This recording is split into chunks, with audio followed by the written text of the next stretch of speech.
and I want to talk about everything I read this month of August, since it's September already.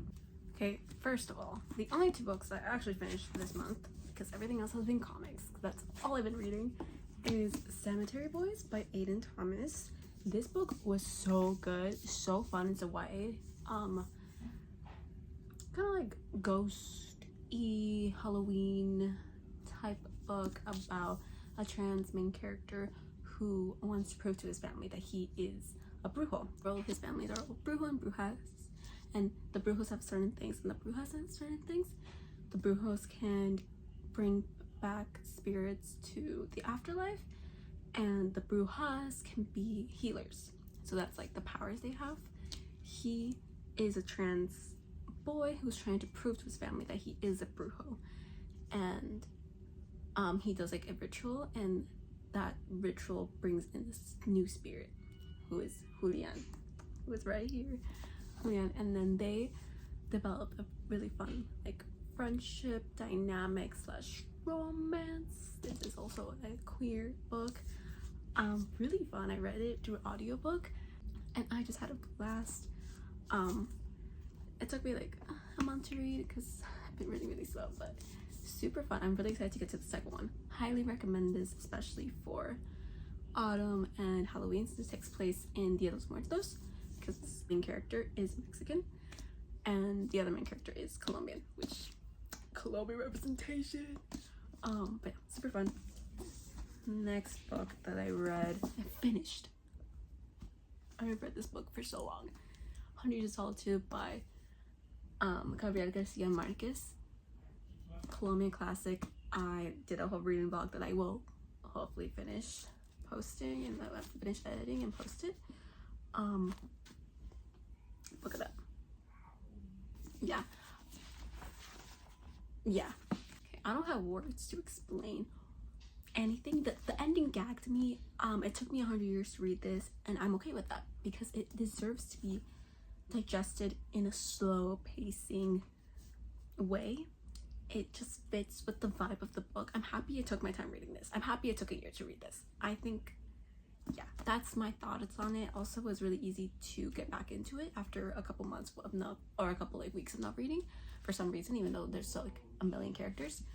It's about the Buendia family and 100 years of their time as a family, pretty much. And it's just the trauma and the growth and decay of those 100 years in this city, Macondo. And it's a Colombian classic, and it's just so good. That's all I'm gonna say of it, or else we'll be here for ages.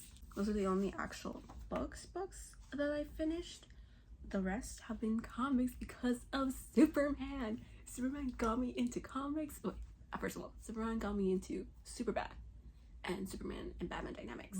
That got me into reading the Bat Family because I really wanted to know more about the Bat Family, and that got me into rewatching Young Justice. And then I'm like, well, now I want to know about all the side characters, and then here we are.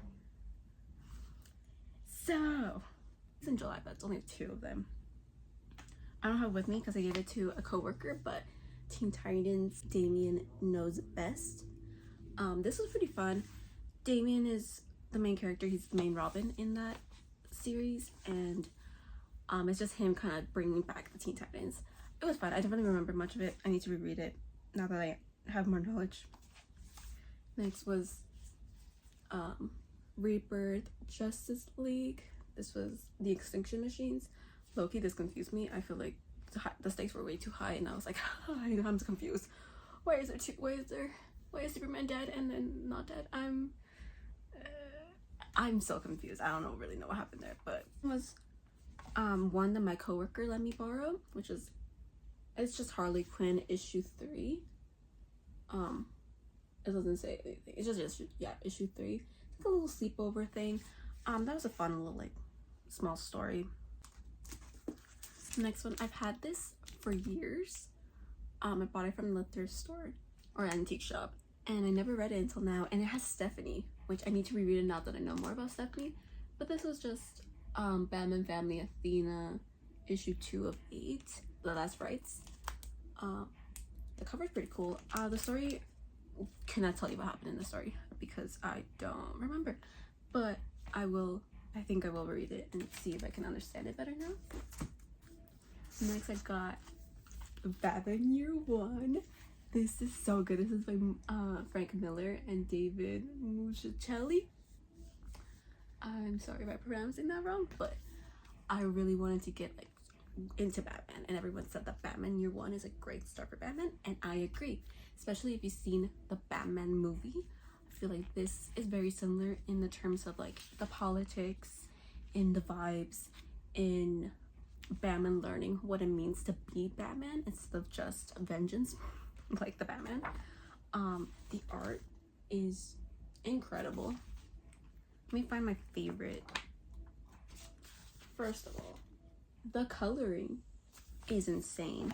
It's whenever they're at night and there's like explosions. I think that's just so cool the way they do that. There's an explosion, and I think, trying to get the glare, I think that's amazing. So this was a really like good read and a good starting point for Batman, I think. And I agree, it's a great starting point. I don't have it because again my coworker let me borrow hers, but Batman Brave and the Bold, the winning game, the picture's glary, but the winning game, that has Joker as Pennywise practically. That was a horror novel. Interesting. The art's interesting. I don't know a lot about like the plot itself. I think the plot itself is kind of like not the best, but the visuals and just the fact that Joker is disgusting, horrible. I hate him. That's all I'm gonna say. That's all I'm gonna say. It was interesting. Okay, and then I went to the comic book store, and then I haven't stopped since. It's Tim and Connor. I understand Tim Con now. Not fully, I still have to get more into it. But this, I got mainly for the cover, but this is a Batman Superman one, issue 26. This is the story of Sam Loeb, which I think is Joseph Loeb or Jeff Loeb. Okay, it's Jeff Loeb's son, and it's a tribute to him because he passed from cancer. The little comic in the end is about Superman and his friend in Smallville who dies of cancer, and he's just having to deal with like, I'm a superhero but I couldn't save him, and it's really sad. But when at first I was like, okay, let me show this. Like, it's all different artists. It's all different artists. Like right here you can see them all. And it's all just a tribute to Sam Loeb, which I think is really sweet. Once I understood that was that way. That's pretty nice. That's pretty sad too. So really good. I'm really happy I found it. Next, I read the love of my life, Red Hood. From the fan fiction I read, Red Hood became my favorite character, but I was like, I can't say he's my favorite character before without reading the text, the Bible of Red Hood. And I got the deluxe edition because it costs the same as the paperback. Also because I watched the movie and I was like, the movie's pretty good, but now I'm gonna read the comic.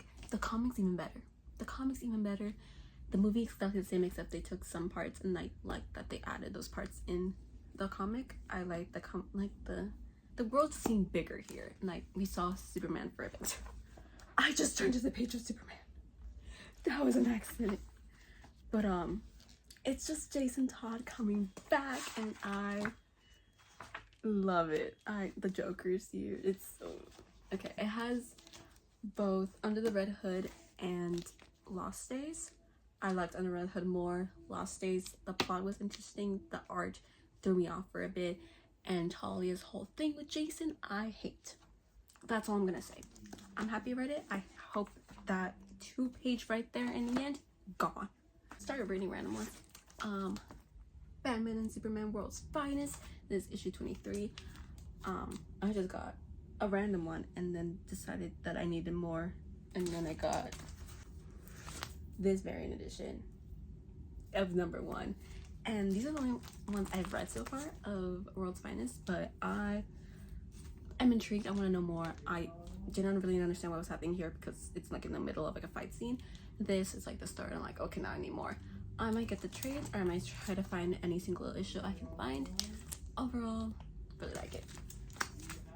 I don't have it with me because I borrowed it from a coworker, but Starfire, Welcome Home. This was really fun.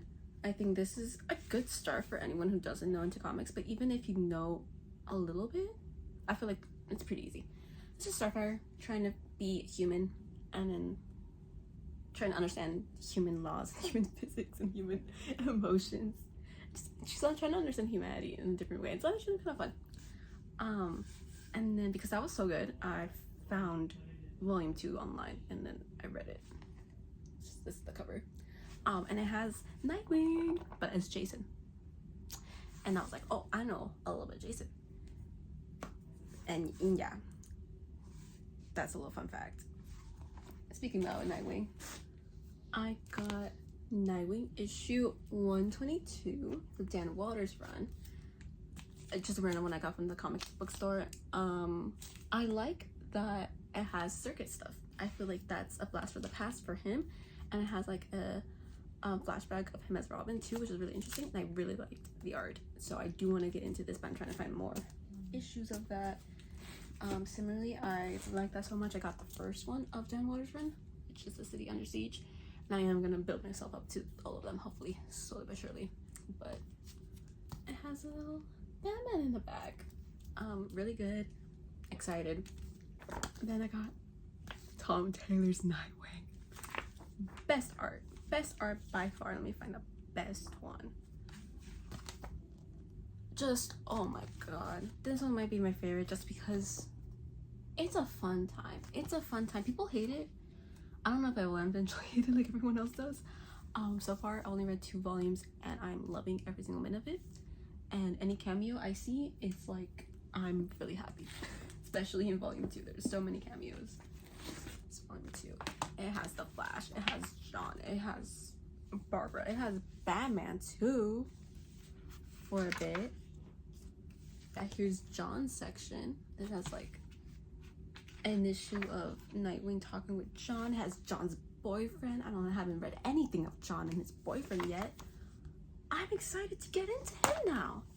I only have 2 volumes so far. I am waiting for the next one. I really like Moon Knight. Moon Knight's one of my favorite shows of Disney Plus. Controversial opinion, maybe. Everyone loves WandaVision, but I'm a mythology girly through and through. It's like I went for Moon Knight. This is issue 0, and I was like, might as well start from the beginning. And this is just like a recap of like Khonshu and like his other vessels. I don't really know, but I was like, I gotta start somewhere, so we started here, and it's great. Then I got an X-Men one from the dollar bins at the comic book store, and I just got it for the cover mainly, and because it was $1, it was really cool. I don't know that I'm gonna continue this. I am happy to own. I have no idea where to start with X-Men. Okay, DC is where I'm at.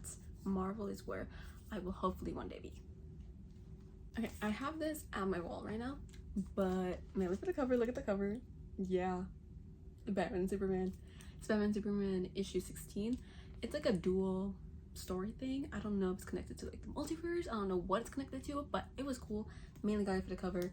I do want to try to find context for that. Slowly but surely I'll get there.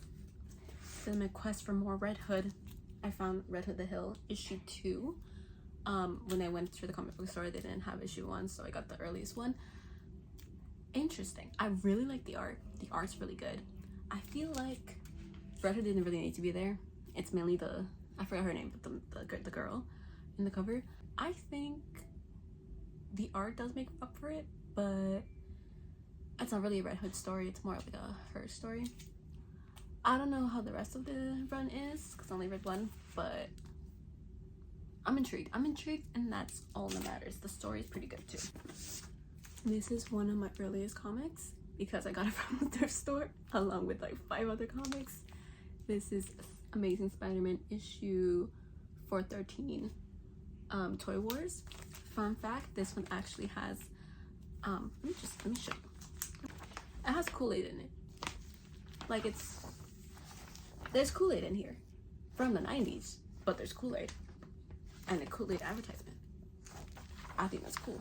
It was fun. It was honestly like a fun little like mini short little story. Not connected to any, I mean it's connected to like other bigger stuff, but for what it is, I'm happy I found this one that's just kind of like more contained than like a whole like story where I don't understand what's happening. Just a fun time. My first DC compact. Superman Birthright. Yeah. So good. The art, so good. Everyone's saying get the compacts, they're $10. Get the compacts, they're $10. I want to get every single compact ever, but again, I'm slowly making my way up to it. This was, I like that it's like a book. It feels. Oh, I loved reading this. Very similar to the Superman movie, similar to Batman Year One. This is kind of like the origin of Superman. Him, trying to deal with Lex trying to sabotage him in every way possible, which is literally the Superman movie, and he is trying to figure out his place. Well, not really sure. He knows his place in the world, but he's trying to make everyone else know his place in the world. That he is a good guy and he's not just an alien here to take over us, like Lex is trying to make everyone believe. Also, Lex best friends with Superman in Smallville. Like that little storyline, that was interesting. Really good. Honestly, 5 out of 5. One of my favorites for sure. Again with Moon Knight, I love Moon Knight, so I really wanted to get into like Mark Spector and like Steve Grant and the other guy that isn't a lot in the show, so I don't really remember his name. But I got this cover mainly for the cover of Spider-Man. I thought that was so cool. I got this for Pango Books. Get Pango Books. I learned quickly that this is not a Spider-Man. Spider-Man's not in this volume. In this issue. It's just beyond amazing variant editions in which Spider-Man's got a lot of variant covers for a lot of different Marvel comic runs to promote Spider-Man and also to promote the comic run. And I think that's pretty cool because I get this amazing little cover and the story was pretty interesting, but I was like, I don't really know what's happening because I need to connect everything else. So I got issue 10, which is the earliest one they had at the comic book store. Stay with me, they don't have issue 1. The cover's really cool. I read this, gagged, gooped. This was so good. This was so good. I had to get the trade. I just had to. This was fun. I think this was peak. I think this was like the peak, the highest ever. This was good. This was confusing because I didn't really understand what was happening. This was peak. I want to continue it though.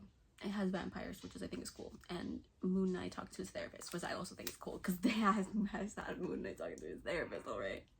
This is issue 10. If you know, you know. I don't want to spoil it because it was so good.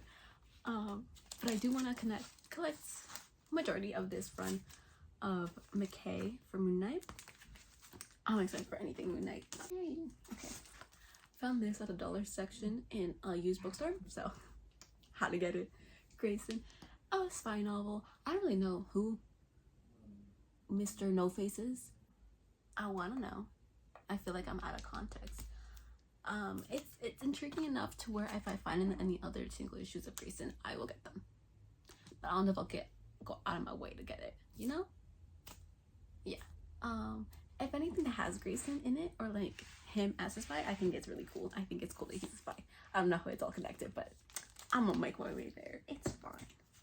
I got this book off. This is Batman Detective Comics Rebirth Volume 1, The Rise of the Batman. It has Batgirl, Tim Drake Robin, specifically Red Robin, spoiler, Black Cat, Cassandra, spoiler, Stephanie, and Batman and Clayface. Clayface is helping them. Clayface is part of the group. It was pretty fun. The ending gagged me, so I had to get the next one. I think it's mainly more Batwoman. I know a lot more about Batwoman now. I know slightly more about Cassandra too, and then slightly more about Stephanie. I feel like for Bat Family, it was pretty good.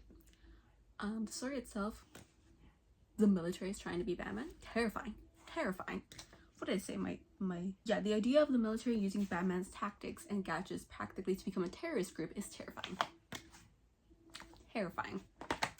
The next volume is The Victim Syndicate, which is about Batman's victims,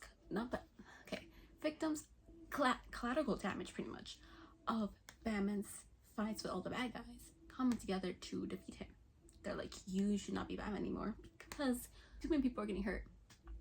All the bad guys you're trying to fight, all the bad guys that have been done against you are hurting other people. We're the victim syndicate. Which, interesting thing. I don't know if it was executed like the best, but it's interesting. We didn't really conclude this either. Harper's there for a bit too, which I think is interesting. Yeah, I do want to continue this. We'll see how I feel about the rest. Next, it's Young Justice 9 and 10, which is 10. This is 10. This is 9. Okay. 9 and 10 of Young Justice, the Wonder Comics versions. This is like, I don't know, it's in the universe. There's bad versions of them. This is in the middle of like a fight thing. I don't really know what's happening. Low-key. I mean, I do, but there's backstories for characters I don't know about. For characters that are new to me, which is interesting. I think I like that. But I mainly got Young Justice for Tim and Con, and for them. For them. I mainly got them for them. And I don't think it focuses on them more. Maybe other issues does. So I'm trying to find those issues. But for what it was fun. It was interesting. I might try to read it online for the rest to like get more context of it. This is another one that I bought from the thrift store eras ago, decades ago.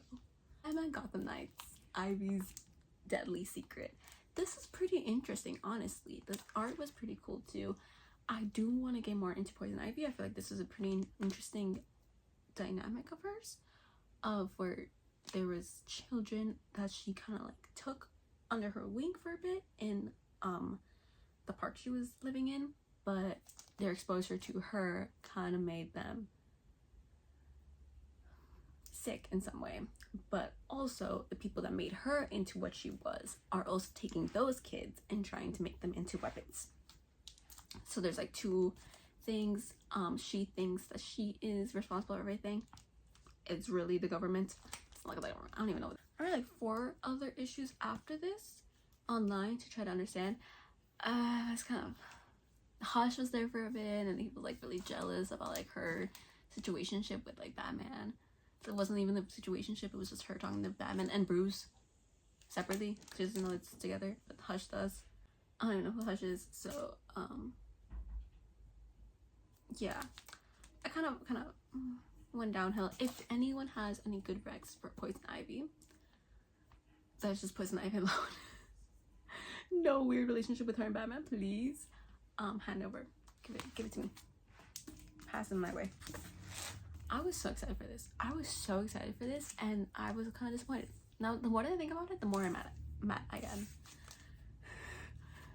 Robin and Batman, Jason Todd.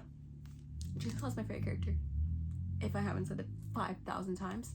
And I love this cover. I probably will keep this just for the cover.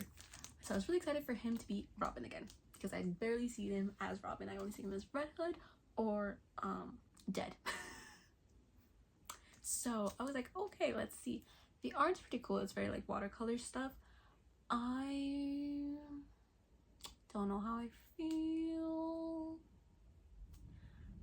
They made him into an angry Robin, and I don't like that, and no one likes that, because it just means that he's like angry the whole time, like he wants justice in some way from the beginning, where really like his whole thing changed because he died and Batman didn't avenge his death, and like the world didn't stop with his death. Like he's more traumatized with the death than he is with like his entire life trying to fight bad guys. And he calls himself a weapon, and he's like, I'm broken. And even Alfred's like, maybe we shouldn't have made him Robin. I don't like that. I don't like that one bit. The more I think about it, the more I don't like it, and it hurts me because I was so excited. I do think the main bad guy is Jason Todd from the future.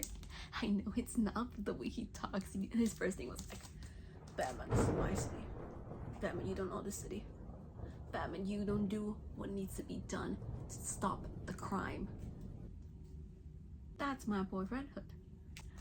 There's only 3 issues. I read the first one online. Same thing. I'm like, something about it. No.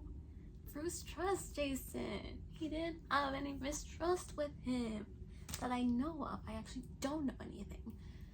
I want to read more of the OG Jason. I have to read more OG Jason though. This sadly was not it. Some people liked it.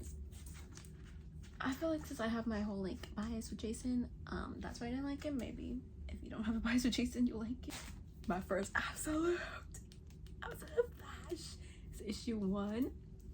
This is pretty interesting. This is a good opening, good start. This is a world in which Barry Allen is not Flash, and it's just Wally, and he time travels. Cool. Don't know anything else that happens. I don't want to know anything else that happens because I will find them all.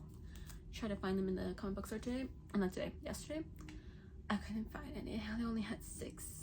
They only have 4 to 6. And this is number 1. And I need number 2. So I'm probably gonna have to buy it online. Really good. Really good. I really want to get into that too. I got this the same day, but I got Titans 1 and then Titans Beast World, issue 4. Look at this cover. Appreciate the cover. Yeah.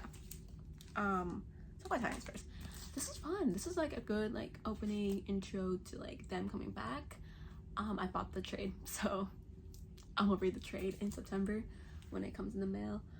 I feel like this is solid. I love that Raven and Beast Boy are ready together. I didn't know that was actually canon. I thought it was like, okay, Teen Titans like show, but not like Teen Titans comics, or at least a fan headcanon that everyone just kind of agreed on. I didn't think they were actually together, but that's really sweet. That was actually really cute. I don't remember what happened. I honestly, I hope I forget what happened so I can reread it with the trade and then get the whole story. So yeah, that's all I'm gonna say. It's fun. I'm excited to read it. And then Titans Beast World, there's a lot of context I don't understand. Sad in the ending though. Everyone's turning into monsters. Why? I don't know. I don't know why they're turning into monsters. I hope I find out soon by reading other Titans Beast World. Yeah, it was cool though. It was cool. I'm a little confused. Next was Cyborg 1. This variant edition. Love the cover. I love Cyborg. I have him right here. Always in my room. I love Cyborg since Teen Titans. Again, Raven's my favorite character, but Cyborg's up there. This was really interesting. This was him kind of coming back, connected to Titans, in which like the Titans are back, and he's kind of going back to Detroit.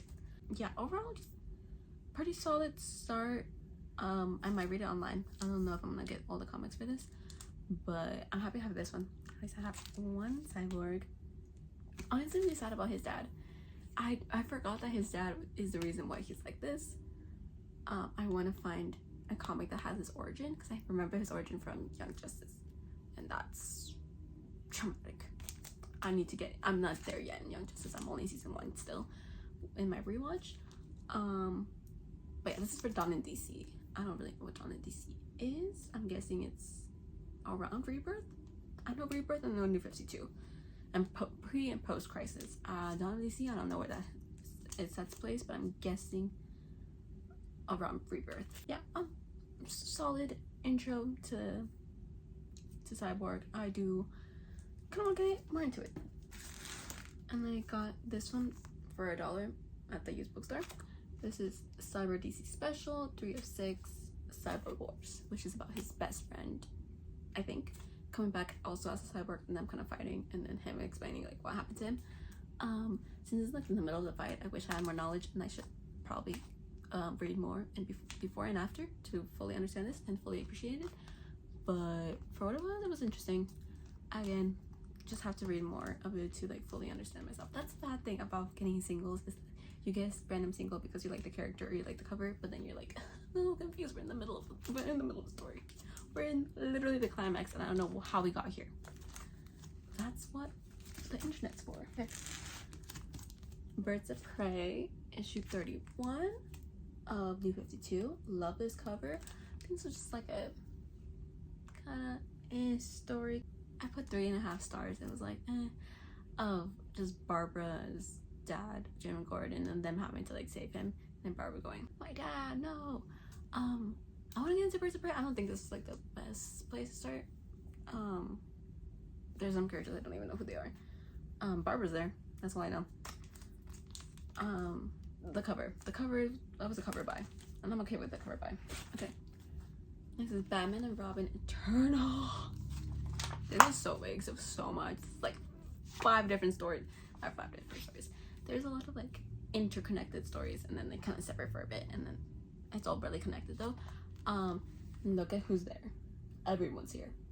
And I mean everyone. Red Hood, Harper, Jason, the Spy, Red Robin. Damon's not here. I don't know why Damon's not here. I think it's in he died, question mark. And then I'm confused. Bruce is there, but Batman's not, so they think Batman died, and I looked it up. It's Batman faking his death, but then Bruce doesn't remember it. So is Bruce has like amnesia, but they're still in the Batcave, so like are they just in his like, why are they in the Batcave so Bruce is not there? But then they're like, they have to save Bruce because Bruce is in a gala, but Bruce doesn't remember them, and those are his children. Why does Bruce not remember them, and are they okay with that, or are they fine? Other than that, great. I feel like it was convoluted at some points, but since it's Cassandra's kind of origin, question mark, I don't know if she was in anything before this, but Cassandra's here. This is her origin. I'll take it. I'll take it for anything with Cassandra. I got a lot of random Cassandra comics, and I'm so excited to read them. I love Cassandra. That's it. That's the last one I read in August. The movies that I have, well, I'll do the summer movies too. The movies I've been watching this summer: Superman, loved, amazing, 5 out of 5. I have many thoughts about it, and they're all good. They're all amazing. Clearly, something good came out of it. We're so back. Fantastic Four in theaters, really fun. I don't know why people are hating it. I think people are hating it because it came out really similar to, really close time to Superman, and Superman was so good. Fantastic Four, I guess, didn't live up to the expectations that they were hoping for. I think it was fun. I think it was good time. I like that it was connected in its own little world. They didn't really need to know anything about the MCU. Doomsday is a whole other story. I do have MCU fatigue, slightly, especially with the shows. We're not gonna get into that though. I liked it. It was fun. And then I rewatched The Batman because clearly amazing. And I appreciate it enough like I did before when I first watched it. That was so good. Again, similar to Batman Year One. That's all I'm gonna say. And I loved it. And then I watched Thunderbolts finally. Finally, amazing. Oh my god, I don't know why it took me so long to watch Thunderbolts, but I'm so happy I did. I love Bob. And I do want to read Century Comics. And I did see it in the comic book store, and I almost snatched it, but I was like, I have this is the stack of the ones I haven't read yet. So we still got a lot to go. I think Century can wait for a little bit. And then I watched K-Pop Demon Hunters twice in theaters. It's so good, amazing, literally. I think everyone's watched K-Pop Demon Hunters at this point, and if you haven't, watch it. Been listening to the music on repeat, and it's amazing. For music, I guess I've been listening to is a lot of NCR because I keep thinking about NCR when I think of Batman. So I made a playlist of just Batman, but it's just NCR. Plus one Fall Out Boy song that I accidentally snuck in. Yeah. And that's it. Thank you for hearing me rant about comics and everything about the month of August, which has been amazing for content and content consuming. See you in the next one.